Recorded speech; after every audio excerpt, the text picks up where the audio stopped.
एक संत थे, वो प्रवचन करते थे, अपने सामने एक खोपड़ी रखते थे। खोपड़ी शमशान से उठा लाया हो, मेरे पास जिनवाणी है, वो खोपड़ी रखता था। लोगों ने कहा ये तो बड़ा गड़बड़ है, आप तो पूरा हमारा पंडाल अशुद्ध कर देंगे, ये मशान की खोपड़ी लेके यहां आप बैठे हैं। संत ने कहा क्या करूं, इसके बिना मेरा प्रवचन ही नहीं होता है। बोले ऐसा कैसा प्रवचन? बोले बड़ा गजब का प्रवचन है। जब जब शास्त्रों को देखता हूं तो जिंदगी समझ नहीं आती, लेकिन जब इस खोपड़ी को देखता हूं तो जिंदगी समझ में आ जाया करती है। बोले मामला क्या है? बोले खिड़की खोपड़ी इसलिए रखता हूं, ये खोपड़ी कोई साधारण खोपड़ी नहीं है, ये खोपड़ी मेरे बाप की खोपड़ी है। तो बोले क्यों रखते हो? बोले मेरा बाप भी बड़ी छाती चौड़ी करके जीता था, मेरा बाप भी ऐसे जीता था कि मैं हूं तो दुनिया में कोई और नहीं है। लेकिन आज मैं देखता हूं जो सिर हमेशा ऊंचा रहा करता था, आज शमशान में लोगों के पैरों की ठोकरें खा रहा है। इसका मतलब यही है कि इंसान ज्यादा अकड़ मत, ज्यादा गर्व मत कर, पैरों पे ठोकरें खाने वाली। आज जब मेरे बाप की ये हालत है, कल मेरी खोपड़ी की भी यही हालत होगी। घर से चला मुसाफिर, दिल में यही अरमान थे, एक तरफ बस्ती थी, एक तरफ शमशान थे, पैर हड्डी पर पड़ा, हड्डी के ये बयान थे, संभल कर चल मुसाफिर, हम भी कभी इंसान थे, हम भी कभी, संभल कर चल मुसाफिर, हम भी कभी इंसान थे। जब जब खोपड़ी देखता हूं, जिंदगी की सच्चाई याद आ जाया करती है। मैं आपसे निवेदन करता हूं, मंदिर जाते हो अच्छी बात है, रोज जाना चाहिए। तीर्थों की यात्रा करते हो अच्छी बात है, रोज करो। संतों के दर्शन करते हो बहुत अच्छी बात है, रोज करना चाहिए। लेकिन मैं पुलक सागर आपसे कहता हूं, दिन भर में जब भी टाइम मिले, कहीं जाओ या ना जाओ, शमशान जरूर जाना चाहिए, मरघट में जरूर जाना चाहिए। और किसी की जलती हुई चिता को रोज देखा करो। अरे भगवान के परिक्रमा लगाओगे, जिंदगी समझ में नहीं आएगी, चिता की परिक्रमा लगाओ, जिंदगी समझ में आ जाएगी। सोचिए विचार, एक जलती हुई चिता को रोज देखना, शायद जो क्रांति वैष्णव देवी सम्मेद शिखर की यात्रा से ना हो, वो क्रांति हमारे जीवन में जलती हुई चिता को देख करके हो जाया। क्षण भरी सही, चिता जीवन का पाठ पढ़ाया करती है। आया था जब सिकंदर, हौसले तो आली थे, जब गया था दुनिया से दोनों हाथ।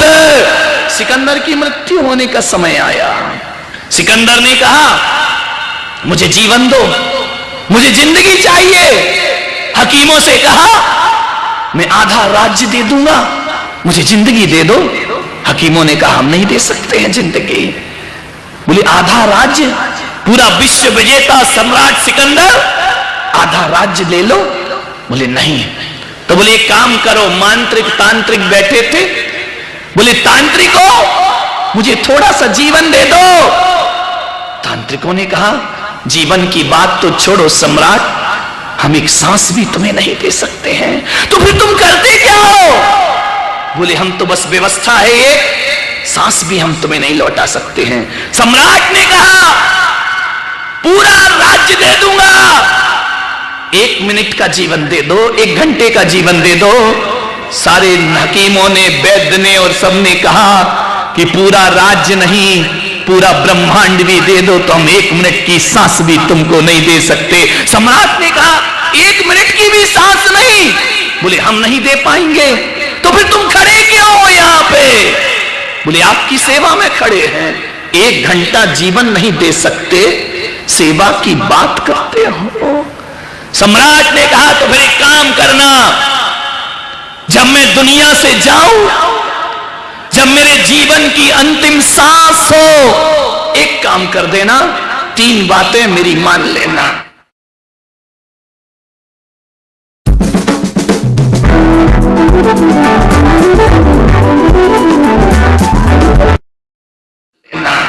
बोले 3 बातें कौन सी? हकीमों से कहा कि जब मेरा जनाजा उठे, जब मेरी अर्थी उठे, तो मैं चाहता हूं मेरी अर्थी को पहला कंधा मेरे जनाजे को पहला कंधा कोई और नहीं, तुम हकीम अपने कंधे पे रख के मुझे ले चलना। और दूसरी मेरी ख्वाहिश है कि जहां जहां से मेरी अर्थी निकले, मेरी जितनी दौलत है वो सड़कों पर बिछा देना।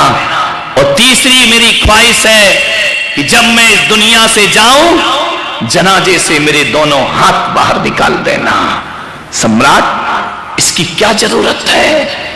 सम्राट ने कहा, इसलिए जरूरत है कि जब मेरे जनाजे को हकीम लोग लेके चलेंगे, डॉक्टर वैद्य लेकर चलेंगे, ये दुनिया पाठ पढ़ेगी उससे कि चाहे कितने भी हकीम वैद्य पढ़े हों, जे मंत्र तंत्र बहु होई मरते न बचावे, ये हकीम भी तुम्हें नहीं बचा पाएंगे। ये दौलत मेरी सड़कों पे बिछा देना, ताकि दुनिया जान ले कि जोड़ कर रख लो चाहे कितने भी हीरे मोती, जोड़ कर रख लो चाहे कितने भी हीरे मोती, मगर ये याद रखना, कफन में जेब नहीं होती, कफन में जेब। और मेरे हाथ इसलिए बाहर निकालना कि सिकंदर ने दोनों हाथों से बटोरा है, जब गया था तो उसके पास एक तिनका भी उसके साथ जाने वाला नहीं है। ध्यान रखिए मान्यवर, आपसे निवेदन है, मृत्यु तो जरूर होगी। आपसे एक आग्रह करूंगा, क्या करते हैं हम अपनी जिंदगी? मर जाता है आदमी तो महान हो जाता है, जीते जी तो शैतान कहता है। मैंने ऐसे भी किस्से देखे हैं कि मरने के पहले आदमी कहता है, भगवान इसे कब उठाएगा, जल्दी उठा इस पापी को इस दुनिया से। ध्यान रखना, मरने के पहले ये विचार है। मर गया तो क्या कहते हैं, बड़ा नेक इंसान था, दुनिया से चला गया, भगवान इसकी आत्मा को शांति दे। जीते जी तो मरने की दुआ मांग रहे थे, मर गया तो अब कह रहे भगवान इसकी आत्मा को शांति प्रदान कर दे। विचार करना है आपको, सोचना है, क्या जिंदगी है। मरने के बाद किससे मिलने जाओगे मेरे भाई? आपसे मैं पूछता हूं, कौन मिलेगा मरने के बाद? लोगों की ना जाने परंपरा कहां से आ गई कि कहीं किसी की मृत्यु हो गई, पूरा मोहल्ला जाता है, बैठता है। क्या करते हो वहां जाकर के? कोरे उपदेश करके आ जाते हो, मत रो, ये तो चलता ही है, ये तो दुनिया है, ये तो संसार है। आज बड़े ज्ञानी होके समझा रहे, कल घर में लाश उठेगी, वो आएगा तुमको समझाने के लिए। वाह रे दुनिया के तमाशे, रीति रिवाज। अरे मरने के बाद किसी के घर जाते हो, मैं आपसे कहता हूं कि मरने के बाद मिलने जाओगे तो वो मिलेगा ही नहीं। अरे जब तक मिल रहा है तब तक जाके मिले आओ, तुम्हारी जिंदगी सार्थक हो जाएगी, सफल हो। मरने पे जाते हो, जीते जी नहीं जाते हो। अटल जी गए, पूरा देश जब तक जीते रहे किसी ने पलट के नहीं देखा। विचार करिए, राजनीति तो देखो, सारे लोग जा रहे, फूल ले लेके जा रहे हैं, जब चले गए तो फूल चढ़ा रहे हो, गुलदस्ते भेंट हो रहे हैं, विदेशों के नेता आ रहे हैं। वाह रे जमाना, जीते जी किसी ने दवाई को नहीं पूछा उनको। ध्यान रखिए, वाह रे दुनिया के रीति रिवाज, कैसी जिंदगी है ये। जीते जी पूछ लेते तब कहां गए थे लोग? अब तो पूरा नाटक ड्रामा चल रहा है। ध्यान रखिए मान्यवर, मरने के बाद पूछने जाते हो, जीते जी कोई नहीं पूछता है। मरने के बाद उससे माफी मांगते हो। अरे पागल, जब लड़ा था, झगड़ा था, जी रहा था, तभी माफी मांग लेता तो वो भी शांति से जाता और तू भी शांति से अपनी जिंदगी जीता। मरने के बाद क्षमा करना, भगवान इसकी आत्मा को शांति देना। मरने के बाद, जीते जी तो तूने यह शांति दी थी उनको। ध्यान रखिए, जीते जी शांति दे दो। मरने के बाद दो शब्द बोलोगे श्रद्धांजलि में, जब बेचारा सुनने लायक नहीं बचा है। ये फूल जैसे झर रहे हैं, मरने के बाद जीते जी झरा देते तो आदमी कितने सुकून से इस दुनिया से विदा होता। मेरे भाई, सोचना है आपको। मरने के बाद आदमी सोचता है, काश हम भी उसके साथ रहते, उसके साथ वक्त बिताते, कितना अच्छा आदमी था वो। जब सामने था तो मुंह घुमा के चले जाते थे, समझ नहीं आती दुनिया की रस्में रीति रिवाज, कुछ पल्ले नहीं पड़ता है मेरे तो। अरे इंतजार मत करो किसी के मरने का, जीते जी पूछो। जीते जी बाप के लिए एक शर्ट नहीं लाते हो, एक पैंट का कपड़ा नहीं लाते हो, मरने के बाद कफन लेने जाते हो नया बिल्कुल कोरा। अरे जीते जी ले आता 2 कपड़े तो बेचारा शांति से तो रहता। अरे मरने के बाद श्राद्ध और तर्पण करते हो, जीते जी उसकी थाली में 2 रोटियां प्यार से रखते ना, इन तर्पण की कोई आवश्यकता नहीं पड़ती। मरने के बाद फूल चढ़ाने वालों उसकी फोटो पे माला डलती है, जीते जी तो सूल चुभाते रहे। क्या जिंदगी है ये हमारी, मानने वाला। इस दुनिया में, भारत में क्या पूरी दुनिया में, जहां तक मैं सोचता हूं ये पूरी दुनिया मुर्दों की पुजारी हो गई है मेरे भाई। हर कोई मुर्दों को पूछता है, जिंदों को पूछता ही नहीं है। जो कल तक निकृष्ट था मरने के बाद महान हो जाता है। ध्यान रखिए कैसी दुनिया है ये, सोचना है एक बार। एक सेठ दुकान पे बैठा था, सामान तोल रहा था, किराने की दुकान थी। जैसे ही सेठ ने तराजू पे सामान रखा उसके तो होश उड़ गए। उसकी दुकान पे यमराज आ गए। उसने कहा अरे दादाजी, अंकल जी तुम यहां कैसे आ गए? बोले बस बेटा आ गए तो आ गए। बोले हाथ जोड़ रहा हूं, पैर पड़ रहा हूं, थोड़ा सा और टाइम दे दीजिए। अरे यमराज ने कहा घबरा मत, मैं कोई तुझे लेने थोड़ी। अरे बोले लेने नहीं आए। बोले नहीं, आइए बैठिए, स्वागत है। क्या लेंगे, ठंडा लेंगे गरम लेंगे? ध्यान रखना, जब आप अपनी दुकान की उधारी लेने जाते हो, ध्यान रखना उधार पे तो व्यापार चलता है ना जितेंद्र सर, है ना?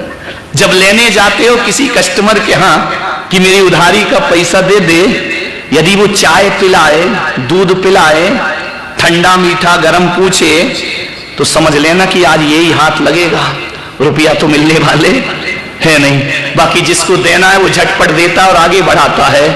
जैसे ही उस सेठ ने सुना कि यमराज लेने नहीं आए, आइए स्वागत है, आइए बैठिए।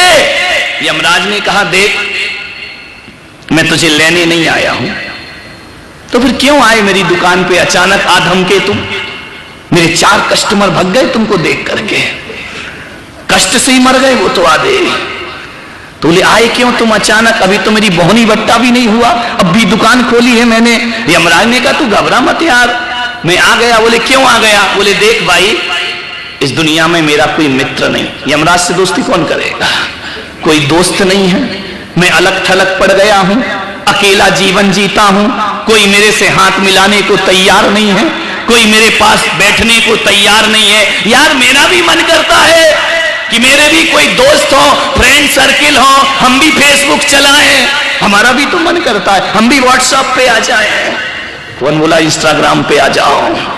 ध्यान रखिए, बोले हमारी भी इच्छा होती है, हम अकेले कब तक जिएंगे इस धरती पर?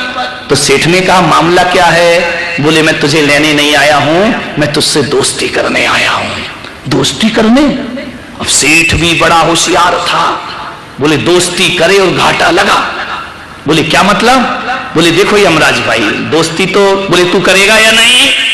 अब सेठ कह भी नहीं सकता कि नहीं करूं, नहीं बोला और गला पकड़ा कि चल। अब मौत की दोस्ती, जी का जंजाल।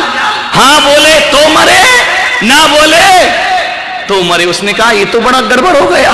यमराज कह रहे दोस्ती, हाथ मिला। अरे बोले हाथ नहीं, दूर से हाथ मात नहीं मिलाऊंगा, हाथ पकड़ा और ले गए तो? अरे बोले तू चिंता मत कर यार, मैं तुझे नहीं ले जाऊंगा, पक्का नहीं ले जाऊंगा। तो बोले कि सेठ फिर एक काम करो, दोस्ती पक्की समझें। हम ना भी बोलते नहीं बन रहा। उसने बड़ी दबी आवाज में कहा आरजू खुदा से करो बंदे से नहीं। ध्यान रखना। सेठ ने कहा यमराज भाई दोस्ती तो कर लूंगा, फायदा क्या होगा?